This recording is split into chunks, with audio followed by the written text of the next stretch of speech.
안드레아스 모리츠의 건강과 치유의 비밀 5장 건강 회복의 비밀이야. 아유르베다는 생명의 과학을 의미하고 소우주는 대우주의 축소판. 마찬가지로 우리의 몸은 우주의 거울이라는 것이지. 우리 몸속의 각 세포의 건강은 해가 뜨고 지는 자연의 주기와 일치하고 조화를 이루는 정도에 달려 있다고 하네. 그래서 몸과 마음에 강력한 영향을 미치는 세 가지 중요한 힘이 있는데 바타, 피타, 카파라고 해. 이것은 우주를 떠받치는 자연의 힘이라고 하면서 아침 6시부터 저녁 6시까지 4시간씩 첫 번째 주기가 있고 저녁 6시에서 다시 아침 6시까지 두 번째 주기가 있다는 것이야. 먼저 오전 6시에서 10시 사이의 카파 시간. 신체가 힘과 체력을 모을 수 있게 해준다고 하네. 신장의 분비샘은 오전 6시쯤 우리의 몸을 움직이기 위해서 스트레스 호르몬인 코르티솔과 아드레날린을 분비한다는 것이야. 그래서 우리의 눈이 이 시간에 아침 햇살을 볼 수 있다면 뇌는 강력한 호르몬인 세로토닌의 생산을 증가시킨다는 것이야. 그리고 오전 10시에서 오후 2시 사이 피타 시간이라고 하네. 오전 10시에서 정오 사이에 우리의 몸은 가장 경계심이 강하고 인지력이 좋다고 해. 정오에는 소화의 불인 아그니가 가장 효율적이라는 것. 그래서 담즙, 염산, 효소 및 기타 소화 물질인 소화액이 가장 풍부하게 농축되어 있다고 해. 피타 주기에는 세로토닌 주기를 따르므로 대부분의 세로토닌이 정오에 소화기관에서 분비된다는 것이야. 그래서 강한 세로토닌의 분비는 강한 아그니와 함께 한다는 것이지. 아유르베다 의학에서 정오에서 오후 1시 사이에 하루에 중요한 식사를 먹으라고 충고하고 있어. 식사 후에 피곤하고 졸린 느낌이 있다면 아그니가 약해서 음식을 제대로 소화하지 못한다는 의미라고 하네. 원인은 과식, 그리고 시리얼과 과일, 녹말과 동물성 단백질처럼 잘못 결합된 식품 구성의 원인이 될 수가 있고, 수면 부족, 오후 1시 이후의 늦은 식사, 그리고 담석 등의 이유로 담즙이 부족한 경우가 있다고 해. 그리고 바타 시간을 말하는데 활동 시간이라고 해. 오후 2시에서 6시 사이의 시간을 조절한다고 하네. 바타는 장을 통해서 음식물을 물리적으로 운반하고 영양분을 흡수하고 수족의 체내 세포로 가져가는 역할을 한다는 것이야. 신경과 신경세포 활동이 증가하기 때문에 바타 시간은 정보를 흡수하고 유지하는 데 효과적이라는 것이지. 오후 2시나 3시의 늦은 식사는 피타가 방해를 받는다는 것이야. 담즙과 다른 소화액의 분비가 부족해서 영양분 흡수를 약화시키고 영양 결핍의 중요한 원인 중 하나가 된다는 것이야. 바타 불균형은 과민성, 초조함, 부글거림, 가스 등의 증가와 설탕이 들어있는 음식이나 차, 커피, 카페인이 들어간 청량 음료, 초콜릿, 담배와 같은 다른 자극제에 대한 갈망으로 나타나는데, 오후 시간의 갈망, 그러니까 자극제를 찾게 되는 것은 인체가 소화기 질환과 영양실조로 고생한다는 것을 나타낸다고 하네. 정오 무렵에 하루에 주식을 먹지 않은 탓일 수도 있다고 해. 그리고 두 번째 카파 주기가 있어. 오후 6시에서 10시 새롭게 시작하는 카파 주기지. 태양이 움직이는 위치를 밀접하게 따르는 소화의 불 아그니는 어둠이 시작하는 것과 함께 급격히 감소한다고 해. 그래서 6시쯤에 가벼운 저녁 식사를 하라고 하네. 잠들기 전에 충분한 소화를 위해서도 필요하다는 것이야. 가장 중요한 소화 효소는 오후 8시 이후에는 더 이상 생산되지 않는다고 해. 오후 7시 이후의 늦은 식사는 제대로 소화되지 않고 분해된다고 하네. 대부분 오후 9시에서 10시 사이에 나른하거나 졸음을 느끼는데 잠자는 동안 대부분의 뇌세포는 뇌의 뇌라고 불리는 시상하부에 위치한 세포군이 보내는 화학적 신호에 의해서 종료된다고 해. 우리가 잠자도록 하는 불끄기라고 하네. 우리가 저녁 시간 동안 멜라토닌을 많이 분비할수록 더 깊은 잠을 잘 수가 있는데 오후 9시 30분에서 10시 사이에 우리가 졸음을 느끼지 않는다면 멜라토닌 주기가 흐트러진 것이라고 해. 오후 9시경 인체의 면역 수준이 하락하고 염증에 대항하는 인체의 무기인 엔도르핀과 코르티코스테로이드가 떨어지기 때문이라고 하는데 오후 10시에서 새벽 2시 사이 이때가 피타, 두 번째 피타 주기라고 해.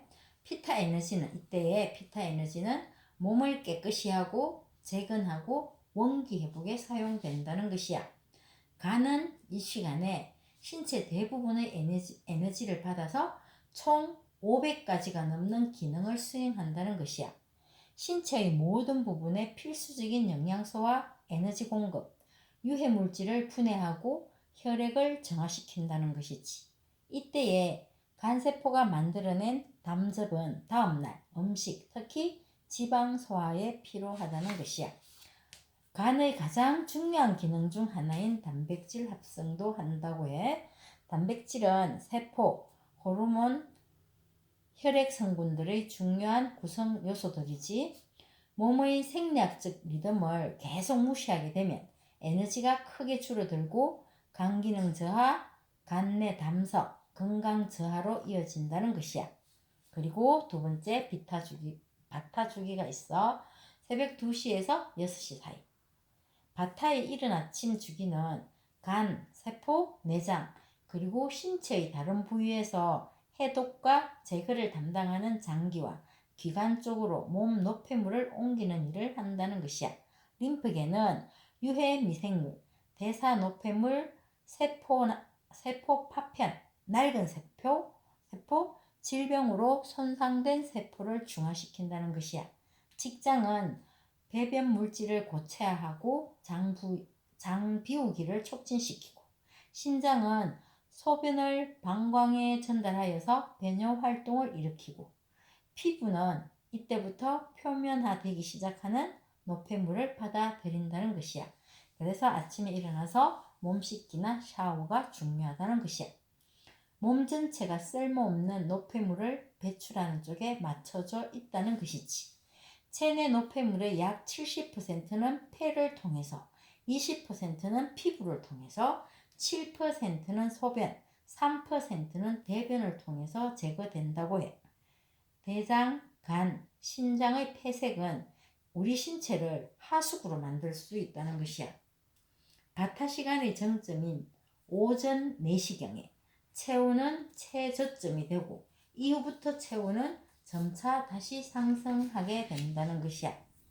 자연이 활발해지는 바타 시간이 끝날 무렵에 체온과 스트레스 호르몬, 즉 아드레날린이나 코르티솔 등이 수치가 모두 철저한 정화를 통해서 하루를 시작할 준비가 된다는 것이야.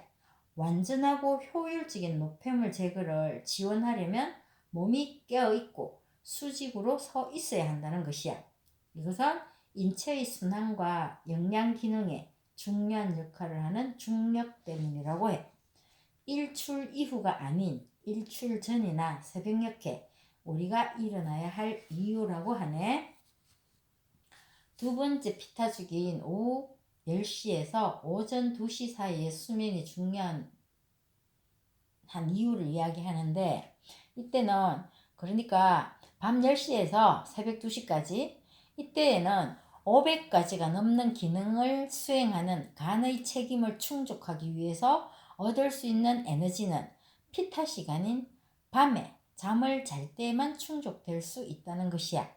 대부분의 이용 가능한 에너지는 반드시 간으로 가야 하고 일부는 신장 쪽으로 향하도록 에너지 낭비가 없어야 한다는 것이지. 신장은 혈장을 요구하고 체액의 균형을 유지하며 정상적인 혈압을 유지하도록 한다는 것이야. 뇌의 무게는 우리 몸무게의 50분의 1. 그렇지만 몸 전체 혈액의 4분의 1 이상을 사용한다고 해. 밤중에 피타 주기에 뇌의 뒤쪽에 위치한 대부분의 혈액이 정화를 위해서 간으로 이동하는데 에너지가 부족하면 간과 혈류에 독소가 축적된다는 것이야.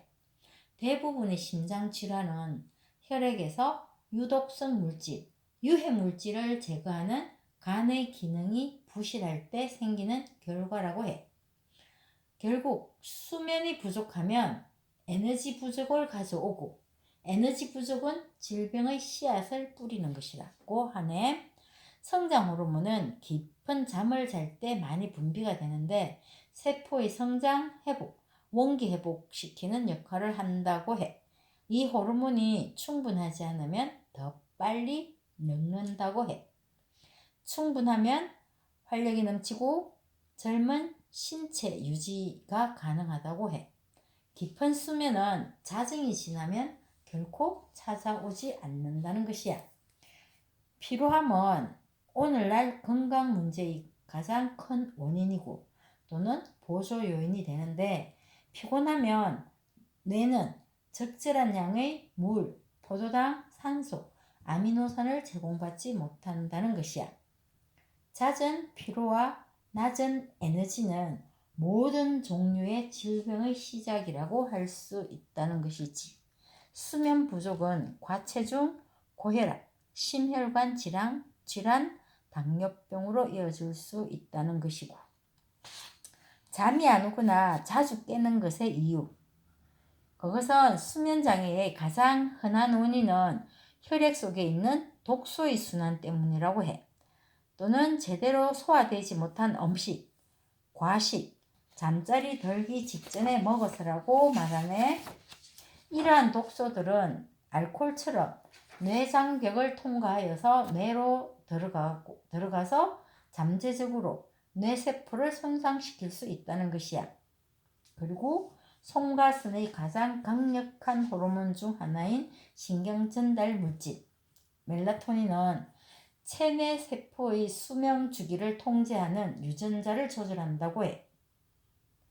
멜라토닌 분비가 제때 이루어지지 않으면 정상적인 세포 분열의 시기가 연장되고 암세포가 발달하게 된다고 해. 멜라토닌의 분비는 24시간의 규칙적인 리듬을 따르고 새벽 1시에서 3시 사이에 최고 수준에 이르고 정오에는 최저 수준으로 떨어진다는 것. 뇌의 또 다른 신경 전달 물질인 세로토닌. 이것은 우리의 삶의 만족도와 관련이 있고 낮의 빛과 함께 증가하여서 한낮의 정점, 육체적 운동도 또는 당분 섭취를 통해서도 증가하지만 이처럼 중요한 신경 전달 물질의 95% 이상이 장에서 만들어진다는 것이야.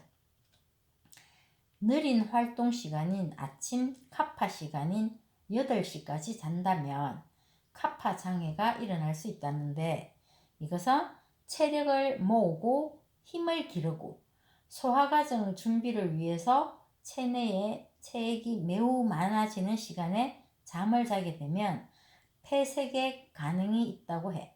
호흡기와 순환기 문제를 일으킬 가능성이 있다는 것이야. 아침에 일찍 일어나기를 원하지 않는 것. 이것은 낮은 세로토닌 분비랑 관계가 있다고 하네. 우울증의 첫 번째 징후라고도 해. 늦잠이 습관화되면 폐와 다른 배출 장기를 통해서 노폐물을 효율적으로 제거하지 못하고 이것은 심장의 폐색과 탈진으로 이어진다는 것이야. 그래서 늦게 자고 늦게 일어나면 간은 밤 동안에 혈액의 독소를 제거하지 못하고 카파 시간에 혈액순환이 원활하지 않아서 몸 상태는 악화될 수밖에 없다는 것이지. 그래서 일찍 자고 일찍 일어나는 것은 사람을 건강하고 부유하고 현명하게 만든다고 하네. 오늘은 여기까지. 안녕.